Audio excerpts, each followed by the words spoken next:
নৱসিদ্ধৰ ভিতৰত এজন সিদ্ধ যাৰ নাম কবি। এই কবিয়ে প্ৰশ্ন কৰিছিল কবিক নিমি ৰজাই ভাগৱত ধৰ্মৰ ওপৰত। ইয়াত লিখিছে ভাগৱত ধৰ্মৰ সৰল ব্যাখ্যা। ভাগৱত ধৰ্মৰ বিষয়ে সুধিছিল। এতিয়া সেই কবিয়ে উত্তৰ দিবলৈ গৈ ভাগৱত আৰম্ভ কৰা। কৃষ্ণ অ কবি নিগদতে শুনেও নৃপতি কহ বেদান্ত তত্ত্ব অ স্বভাৱে যি কৰে দান হোম মহা তপজপ তীৰ্থ ব্ৰত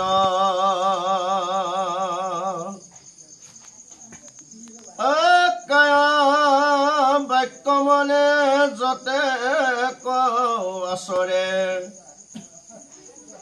লৌকিক বৈদিক কৰ্ম হোয়া একমত ঈশ্বৰ কৃষ্ণত অৰ্পিব শিষ ধৰ্ম নিত্য নৈমিত্তিক যত জাতি ধৰ্ম আশ্ৰমৰ যত কৰ্ম কৃষ্ণত অৰ্পিলে জানা সিও हुए অ মহাভাগত ধৰ্ম। হে প্ৰভুসকল, কবি সিদ্ধই নিমি ৰজাক কব বিচাৰিছে স্বভাৱে বেদান্তৰ যি তত্ত্বৰ কথাবিলাক। স্বভাৱে যি কৰে, স্বভাৱে যি কৰে মানে কি বুজায়? স্বভাৱ আমাৰ গৃহত একোটা স্বভাৱ আছে। স্বভাৱ অৰ্থাৎ বংশানুক্ৰমে কৰি অহা কৰ্মবিলাক। আমাৰ ৰাতিপুৱা সোনকালে উঠি পুৱা বাহি ফুৰাই আহি গা পা ধুই নামঘৰত সোমোৱা, এইও এটা আমাৰ স্বভাৱ, নহয় জানো? প্ৰত্যেকৰে একোটা তেনেকুৱা স্বভাৱ আছে। বৈদিক লোকসকলৰ কৰ্মীয় মাৰ্গীয় লোকসকলৰ বংশানুক্ৰমে কৰ্ম পদ্ধতিৰে কৰি অহা, কৰ্ম পদ্ধতি মানে বুজি পাইছেনে? যি তীৰ্থ হোম ব্ৰত পূজা জপ তপ এইবিলাক হ'ল কৰ্ম মাৰ্গীয়। এই কৰ্মীয় মাৰ্গীয় যিসকল লোকৰ ঘৰত চলি থাকে, নচলা সকলৰ বেলেগ কথা। চলি থকা সকলে কি কয়, মোৰ যিহেতু পূৰ্বপুৰুষে কৰি আহিছে মই কৰিমেই, সেইটো হৈছে স্বভাৱ। সেইকাৰণে কৈছে স্বভাৱে যি কৰে দান হোম মহা তপ জপ তীৰ্থ ব্ৰত। এইটো হ'ল এই স্বভাৱৰ জৰিয়তে যি তপ জপ দান তীৰ্থ ব্ৰত হোম এইবিলাক কৰি থাকে, এইবিলাক হ'ল কৰ্ম মাৰ্গীয় অনুষ্ঠান। কায় বাক্য মনে যতেক আচৰ লৌকিক বৈদিক কৰ্ম। এইবিলাক হ'ল বৈদিকৰ কৰ্ম, লৌকিক লোকাচাৰ। এই অনুপাতে যিসকল লোকে একেৰাহে কৰি থাকে এই কৰ্মবিলাক, হুয়াই একমত ঈশ্বৰ কৃষ্ণত অৰ্পিব শিশৱ ধৰ্ম। সববিলাক গৈ গৈ গৈ গৈ এটাত বিলীন হৈছে। কি বুলি কৈছে? আমাৰ ভাগৱতত উপদেশতে কৈছে, নিত্য প্ৰসংগৰ প্ৰথম ভাগতে কৈছে। কি বুলি কৈছে? হেন জানি বুদ্ধজন এৰিয়ান মতি একচিত্ত মনে কৰা কৃষ্ণত ভকতি তেবে নিষ্ঠা ৰিবা ঘূৰ সংসাৰ সাগৰে কলি যুগে ধৰ্ম নাই আউৰ আত পৰে। কলিৰ ভয়ত ত্ৰাস হুয়া ধৰ্ম যত যিমান বিলাক ধৰ্ম আছে কলিৰ ভয়ত গৈ কি কৰিছে একস্থান হৈয়া ৰইলা হৰিৰ নামত এই গোটেই বিলাক গৈ শেষত এটাই কি কৈছে অৰ্পিব শিশৱ ধৰ্ম কাক কৃষ্ণ হয়নে তে এইবিলাক গৈ গৈ কৃষ্ণত লীন হৈছে এখানে কৈছে হুয়াই একমত ঈশ্বৰ কৃষ্ণতক অৰ্পিব শিশৱ ধৰ্ম নিত্য নৈমিত্তিক যত জাতি ধৰ্ম সদায় নিত্য নৈমিত্তিক মানে প্ৰতিদিন যত জাতি ধৰ্ম জাতিৰ অনুপাতে যি ধৰ্মৰ ব্যৱস্থা আশ্ৰমৰ যত কৰ্ম আশ্ৰম মানে আমাৰ যে চাৰি আশ্ৰমৰ কথা কৈছে নহো জানা আমি চাৰি জাতি চাৰিও আশ্ৰমী নোহোৱাতি সন্ন্যাস বনাশ্ৰম বানপ্ৰস্থ গাহস্থ এয়া হল চাৰি আশ্ৰম বুজি পাইছেনে এই আশ্ৰমৰ যি বিভাগ জাতিৰ অনুপাতে যি ধৰ্ম জাতি কেইটা চাৰিটা দেখাইছে এনে জাতি দুটা কৃষ্ণ ভজনে সেহিষে জাতি কৃষ্ণক নভজে সেহিষে অজাতি দুটা জাতি কিন্তু কৰ্ম অনুপাতে চাৰিটা পাৰ্ট বিভাগ কৰিছে কি কি ব্ৰাহ্মণ ক্ষত্ৰিয় বৈশ্য ক্ষুদ্ৰ নহয়নে ব্ৰাহ্মণ ক্ষত্ৰিয় বৈশ্য ক্ষুদ্ৰ চাৰিটা জাতি তে এওঁলোকৰ যি কৰ্ম সেই কৰ্ম অনুপাতে ধৰ্ম সিদ্ধ হয় হয়নে এতিয়া প্ৰত্যেকজন ব্যক্তিয়ে তেওঁ নিষ্কুলৰ হলেও সেইজন ব্ৰাহ্মণ হ'ব পাৰে বুজি পাইছানে যি কি নহওক ইয়াত শব্দটো কৈছে নিত্য নৈমিত্তিক যত জাতি ধৰ্ম যাৰ যি জাতি সেই অনুপাতে ধৰ্ম চাৰি আশ্ৰমৰ যি কৰ্ম আৰু কি কলে গোটেইখিনি কৃষ্ণত অৰ্পিলে জানা সিও হুৱে মহাভাগৱত ধৰ্ম সেইকাৰণে কৈছে আকাশত পতিতম ত্ৰয়ম বুঝছেনে যথা গচ্ছতি সাগৰম সৰ্বদেৱ নমস্কাৰম কেশৱপতি গচ্ছতি আকাশৰ পৰা বৰষুণ পৰে হয়নে বৰষুণ আহি পৃথিৱীৰ মাটিত ভূমধ্যত পৰে গৈ সেই পানীখিনি য'ত দ ঠাই আছে তালৈ যায় খালবিলাকত তাৰ পৰা নদ নদীলৈ যায় নদ নদীৰ পৰা গৈ কলে যায় গৈ সাগৰলৈ পৰে সেইকাৰণে কৈছে আকাশত পতিতম ত্ৰয়ম যথা গচ্ছতি সাগৰম গোটেই সোপা গৈ গৈ সাগৰত পৰে সৰ্বদেৱ নমস্কাৰম কেশৱপতি গচ্ছতি যতে যিমান যিয়ে নকৰক শেষত কিন্তু ৰাম ৰাম সত্য হয় বুলি ক'ব নহয় জানো অৰ্থাৎ সকলো ঘূৰি পকি আহি কেশৱত পৰে কৃষ্ণত পৰে এতিয়া সেইটোকে মূল বস্তু কি বুজাইছে যাৰ যি জাতি ধৰ্ম যাৰ যি আশ্ৰমৰ কৰ্ম যিয়ে যি নাথাকক গোটেই সোপা সব বাদ দি কৃষ্ণত যদি অৰ্পণ কৰিলে সিয়ে ভাগৱত ধৰ্ম ভাগৱত ধৰ্ম আৰু বেলেগ নাই এটা প্ৰথম অধ্যায়ৰ প্ৰথম প্ৰশ্নৰ প্ৰথম উত্তৰ তাৰ পিছত কি কয় গৰ্ব অহংকাৰ অতেজি যি তুজনে আচৰে যদি ভকতি তাতে মহাতুষ্ট হুয়া কৃষ্ণ দেন্ত বৈকুণ্ঠ যত সম্পত্তি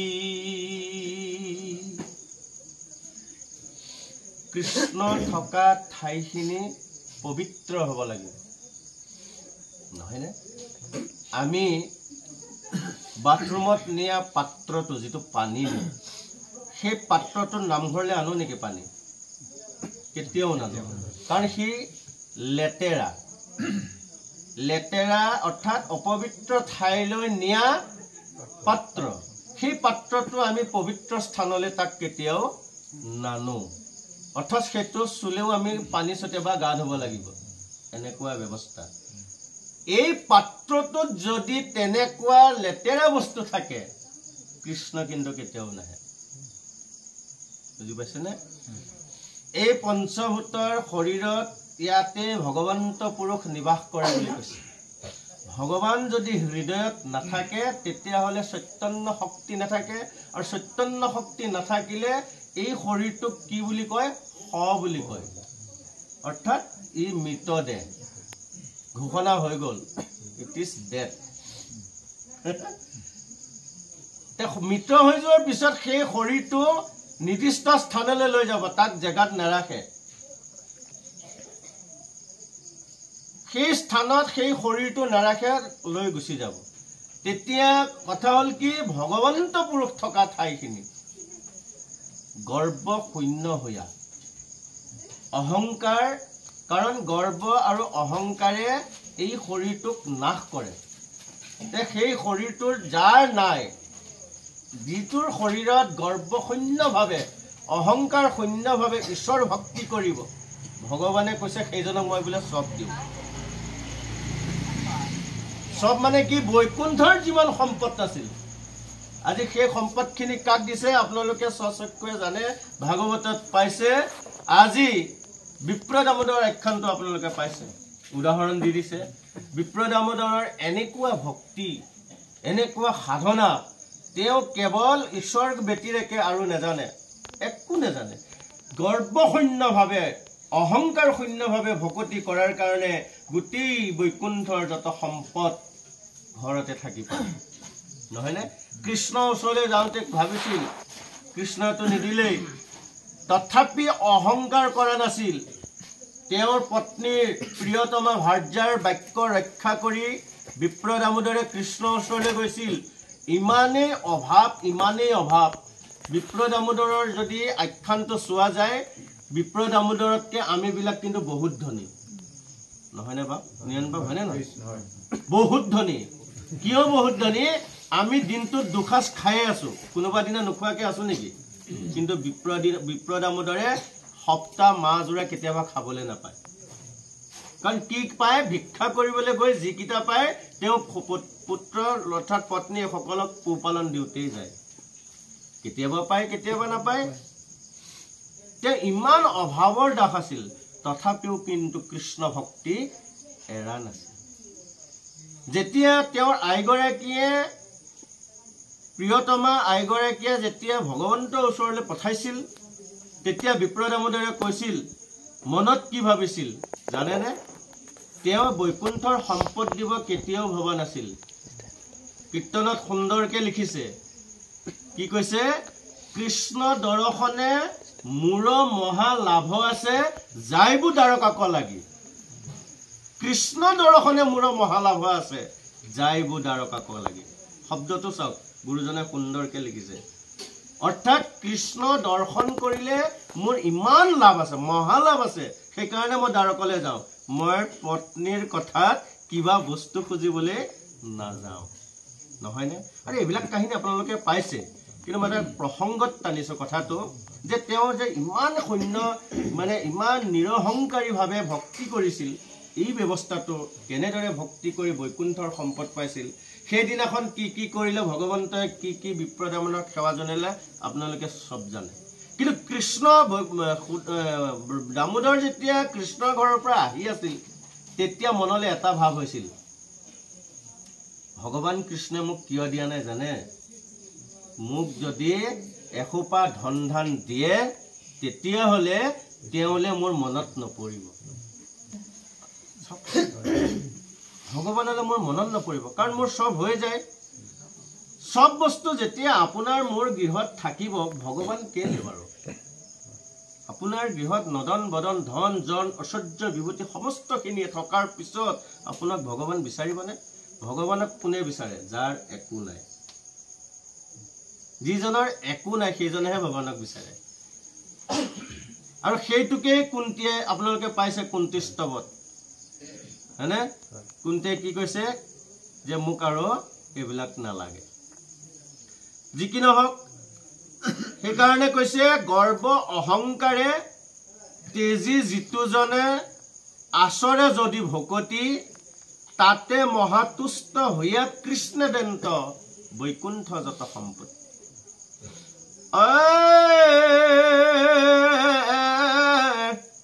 ৰাম যদি বোলা ৰাজা অজ্ঞানীৰ ভয় জ্ঞানেহে কৰে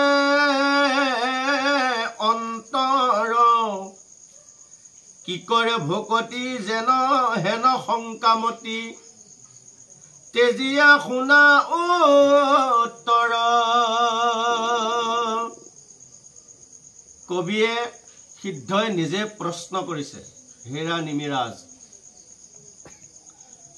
তুমি হয়তো ক'ব পাৰা অজ্ঞানীসকলৰ ভয় আৰু জ্ঞানেহে সেই ভয় দূৰ কৰিব, অন্তৰ কৰিব, নাশ কৰিব।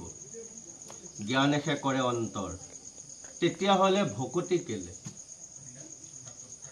বাপসকল, কৰ্মীয় মাৰ্গ, জ্ঞান মাৰ্গ আৰু ভক্তি মাৰ্গ, তিনিটা মাৰ্গ।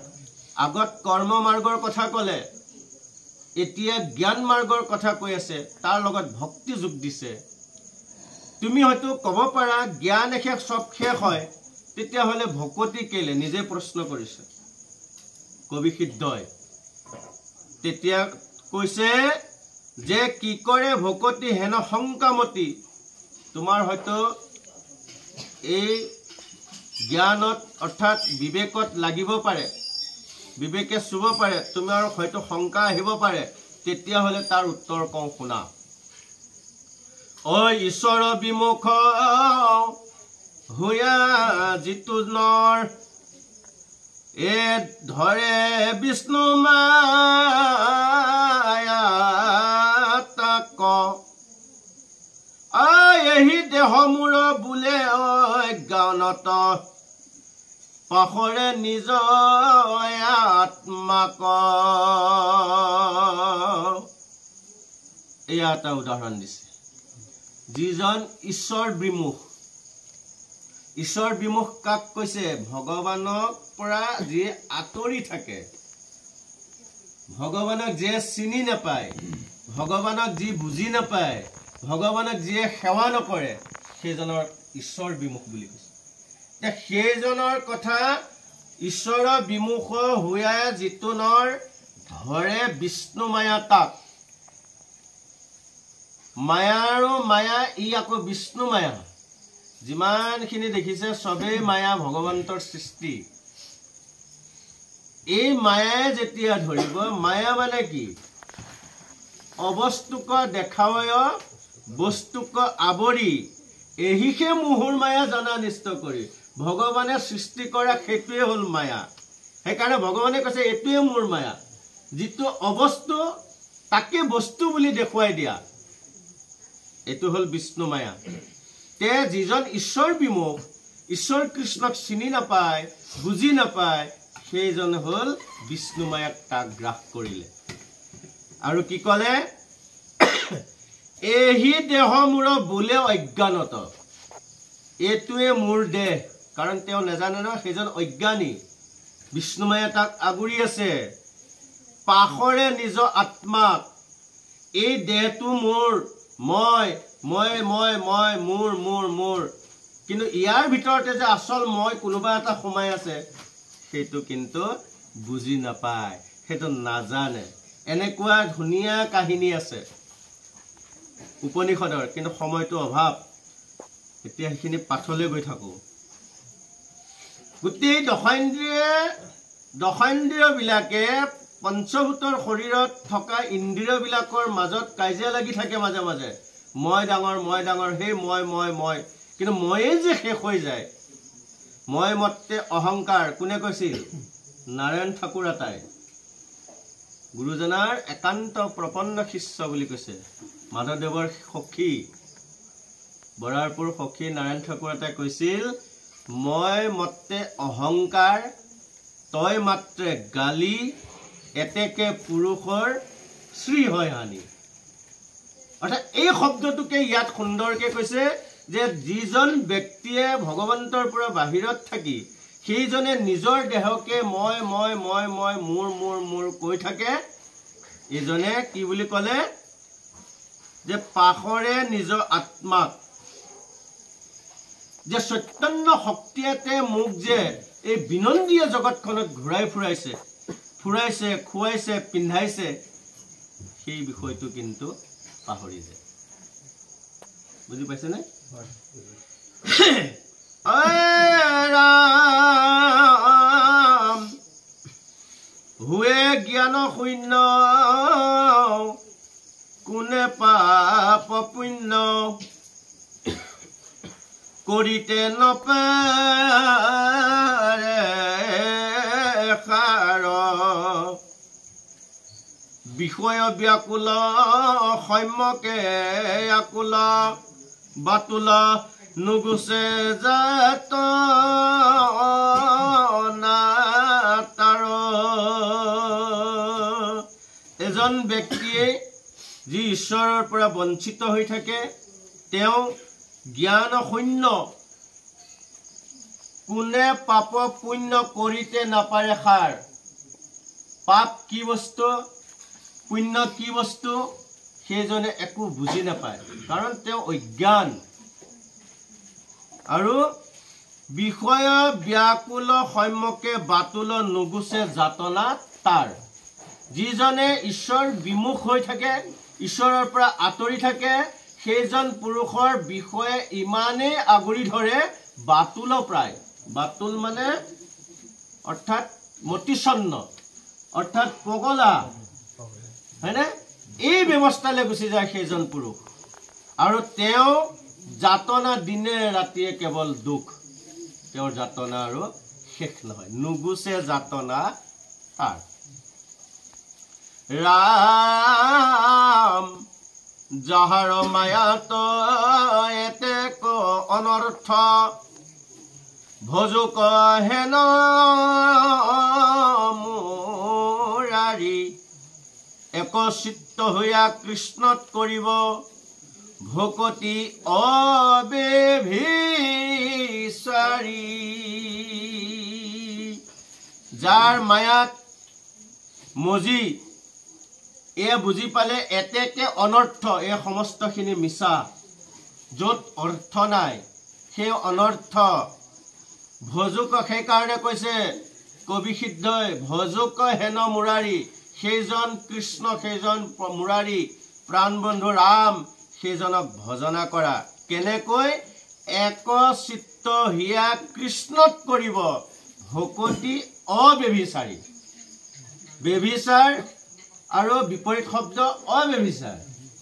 অবেভিচাৰ মানে কি য'ত বেভিচাৰ নথকা আৰু বেভিচাৰ মানে তেওঁ সেই মায়াৰ বশৱৰ্তী হৈ বেয়া কামত লিপ্ত হৈ থকাখিনিকে বেভিচাৰ বুলি কয় যি বেয়া কামবিলাকত লাগি থাকে অপকৰ্মবিলাক কৰি থাকে সেইখিনি বেভিচাৰ বুলি সেইখিনি নকৰাকৈ যি ভকতি কৰে সেইটো অবেভিচাৰী ভক্তি এ ৰাম ৰাম জাত বুদ্ধি হন্তে আছে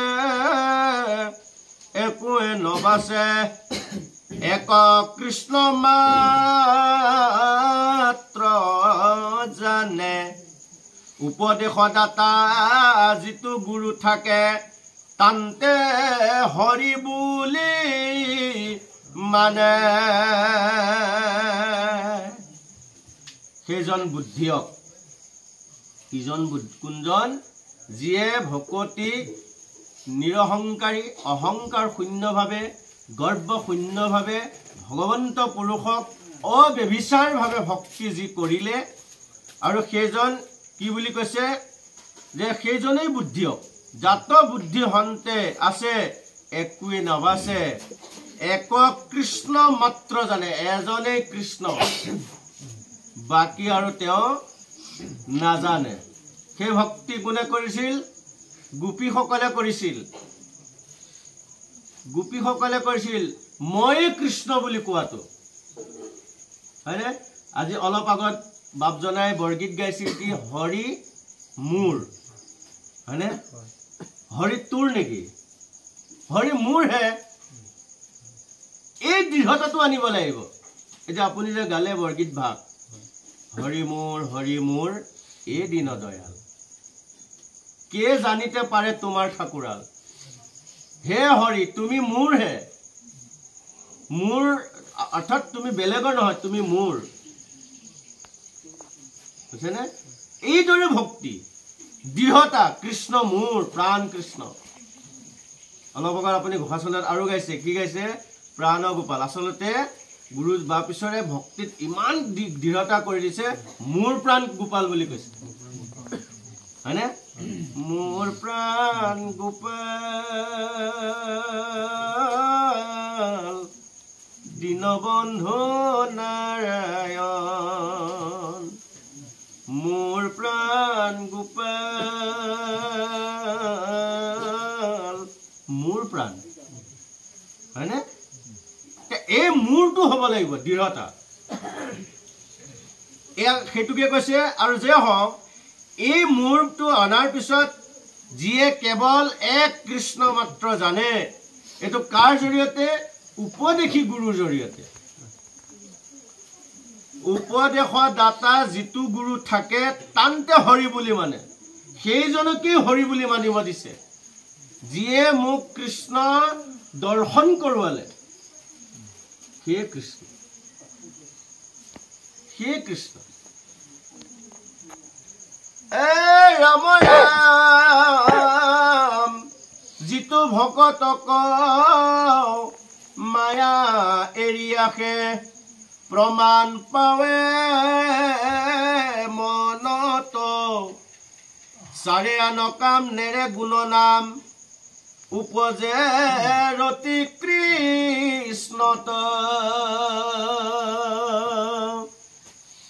ভকতজনক আপোনা আপুনি গম পোৱা যায়, ভকতি কিমান সিদ্ধতা, ভকতি কিমান আগবাঢ়িছে। তেওঁৰ কৃষ্ণ কথা য'তেই নহওক, যেনেকে আলোচনা নহওক, যিকোনো প্ৰকাৰে গৈ তাত শুনিবলৈ যত্ন কৰা। কৃষ্ণ কথাত ভাগ লোৱাৰ পিছত বেলেগৰ কথা পাহৰি যোৱা, তেনেকুৱা বহু উদাহৰণ আছে। বাপসকল, গুৰুজনাই কৃষ্ণ ভক্তি ভাওনাৰ জৰিয়তেও প্ৰকাশ দিছে, নহয়নে? চিহ্নযাত্ৰা যেতিয়া ভাওনা চাইছিল, সেই চিহ্নযাত্ৰা ভাওনা গুৰুজনে পাতোতে এজনী পোহাৰীয়ে মাছ বিক্ৰী কৰা, সেই পোহাৰীগৰাকীয়ে মূৰত মাছ লৈ আহি গাঁৱে গাঁৱে বেচিব, বিক্ৰী কৰিব আহি গুৰুজনাৰ ভাওনা চালে, মাছৰ পাচি তাতে থলে বাহিৰতে।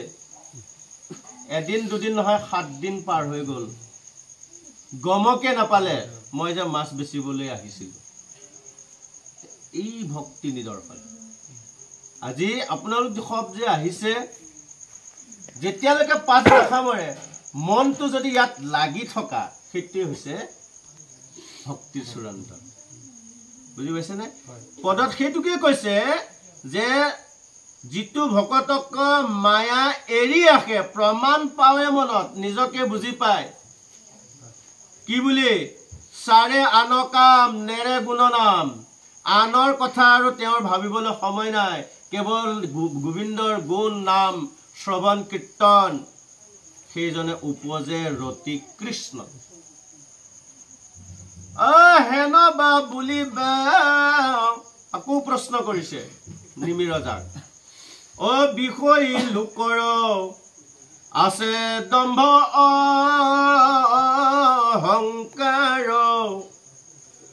শিশবৰ কেনে হৈবে ক কৃষ্ণত, ভকতি অবে ভিচাৰ। যিসকল এই কাত কিন্তু আমাকে মাৰিছে, আপোনালোকক নহয়, মোক কৈছে, আমাক কৈছে। কি বুলি কৈছে সুন্দৰকে চাওকচোন। হয়তো তুমি প্ৰশ্ন কৰিব পাৰা, নিমিৰজাক কৈছে কবিয়ে।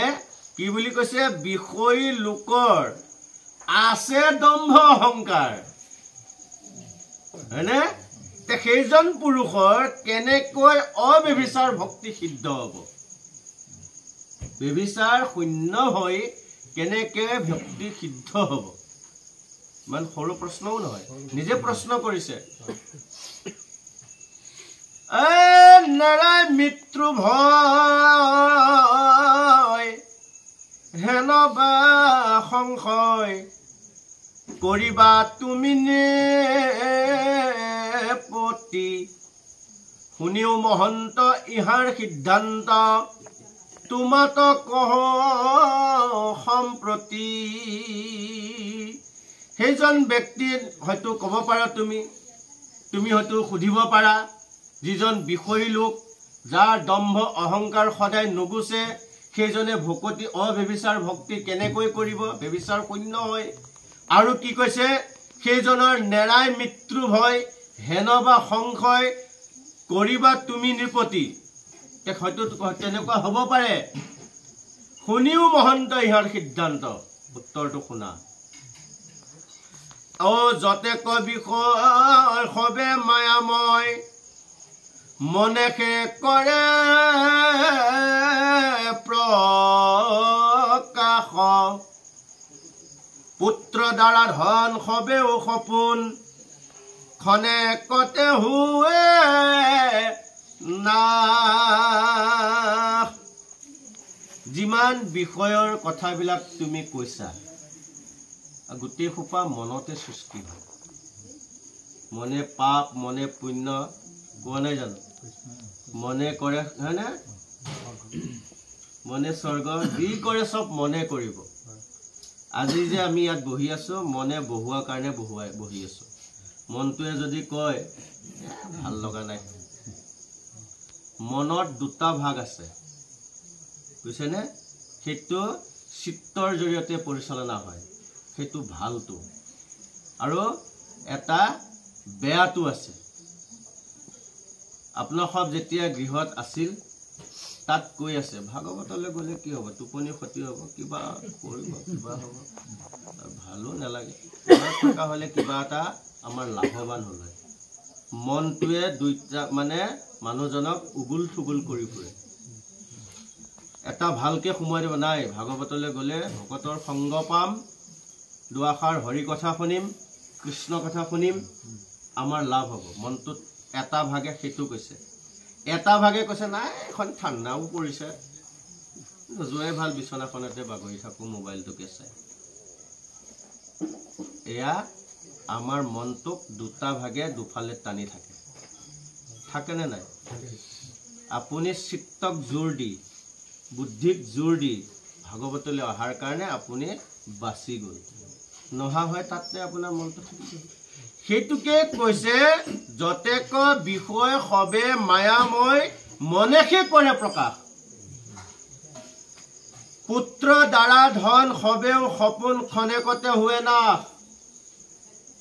আমি এয়াও কেৱল মনতে সোমাই আছে আপুনি মনৰ জৰিয়তে যদি বুজি পায় তেতিয়াহ'লে বাচিলে মনৰ জৰিয়তে যদি বুজি নাপালে তেতিয়াহ'লে আপুনি মৰিলে মৰা আৰু তৰা দুটা বস্তু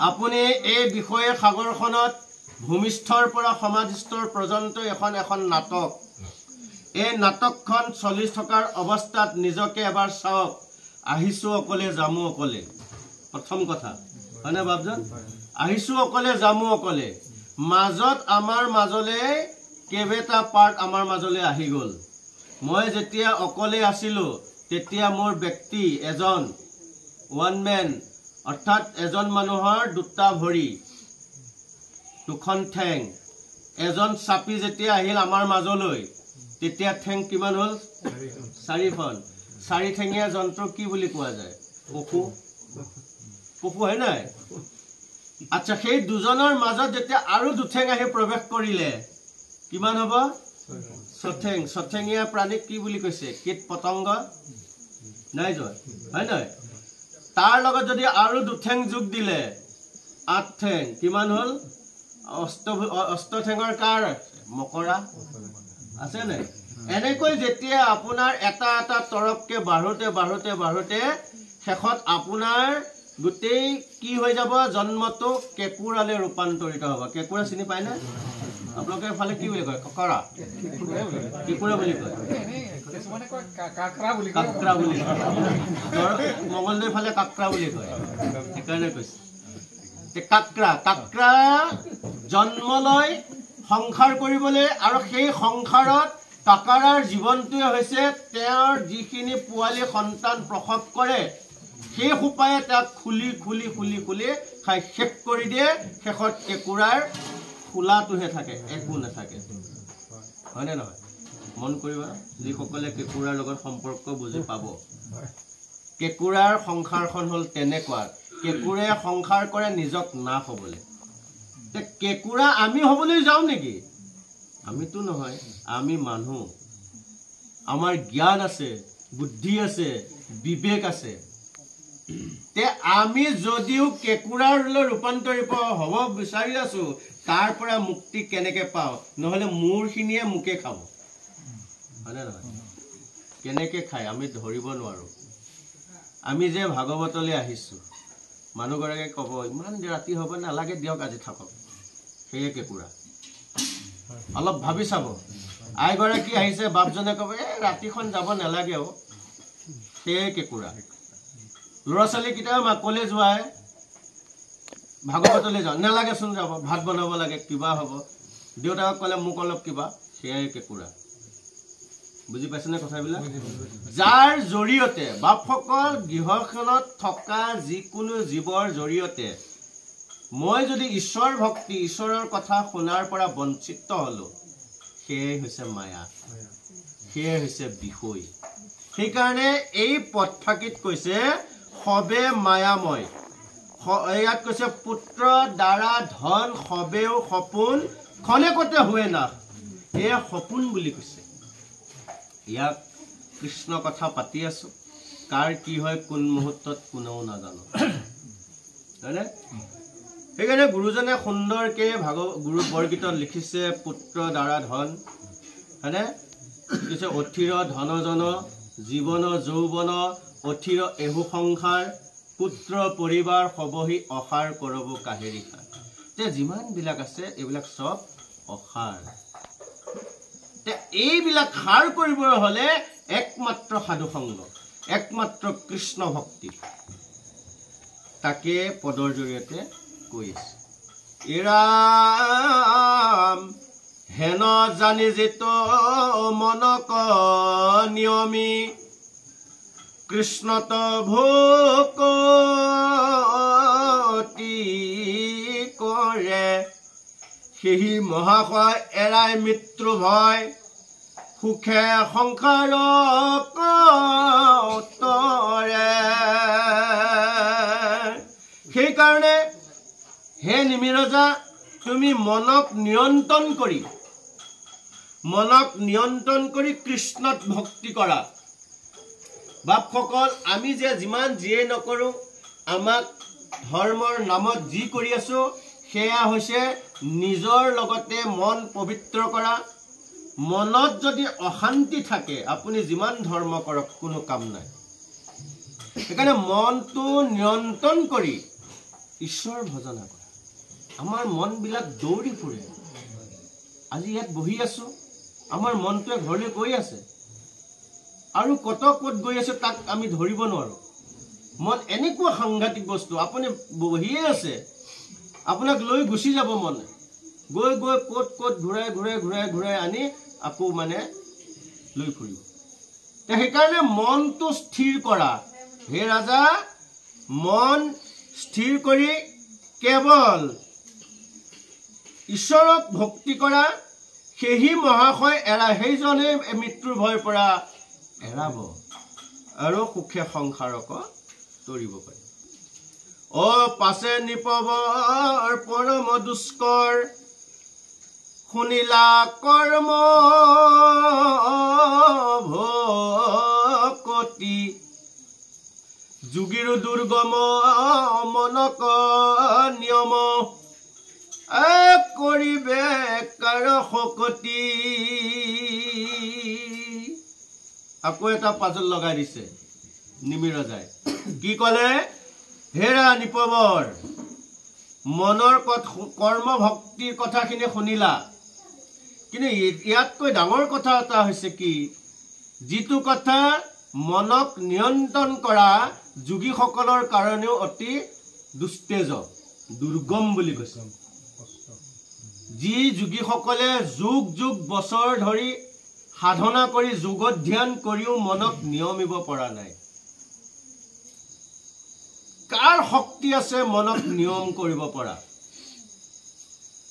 অ মাথা চপৰাই গুণে নিমিৰাই নপায় সংসাৰ পাৰ হাসি কবি সিদ্ধে বুলন্ত নিৰপতি অচিন্তা কৰা পৰিহাৰ। চিন্তা নকৰিবা, পৰিহাৰ কৰা চিন্তাটো। মানে এনেকুৱা এটা টেনচন দি দিলে, কথাটোতো বৰ আচৰিত।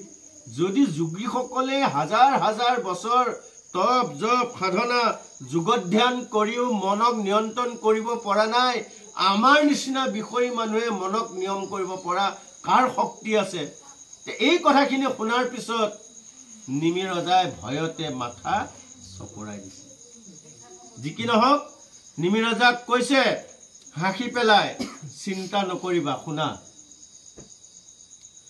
অ ৰাম কৃষ্ণত নিশ্চয় কৰিও হৃদয় যেবে বাক্য শুনা মোৰ সুদৃঢ় বিশ্বাসে অতে প্ৰয়াসে তৰিবা সংসাৰ ঘূৰা। এইটোৱে হৈছে ডাঙৰ কথা। নিমি ৰজাক কবি সিদ্ধই কৈছে দৃঢ়তা লাগিব। দৃঢ়তা যদি নাথাকে তেতিয়াহ'লে ভক্তিও নাথাকে। মোৰ এটা কথা কওঁ শুনাচোন, কি সুদৃঢ় বিশ্বাসে অতি অপ্ৰয়াসে তৰিবা সংসাৰ। বিশ্বাসো বিশ্বাস, সুদৃঢ় বিশ্বাস লাগিব বাপসকল। সেইকাৰণে মহাপুৰুষৰ বাক্যে সত্য সত্য সত্য কায় বাক্য মানে কি কৈছে? সুদৃঢ় বিশ্বাসে। সুদৃঢ় বিশ্বাস যদি নাথাকে তেতিয়াহ'লে কামত নিদিয়ে। বাপসকল, মোৰ দৃষ্টিত মোৰ ফালে যিয়ে নহওক মোৰ কাম কৃষ্ণ ভক্তি কৰা, নহয়নে? মোক যিয়ে নহওক মোৰ প্ৰধান কাম, মুখ্য কাম ঈশ্বৰ ভক্তি কৰা। ঈশ্বৰ ভক্তি যদি নকৰো তেতিয়াহ'লে আপুনি অন্য কাম যদি কৰি থাকে সেই ক্ৰিয়া নকৰিব।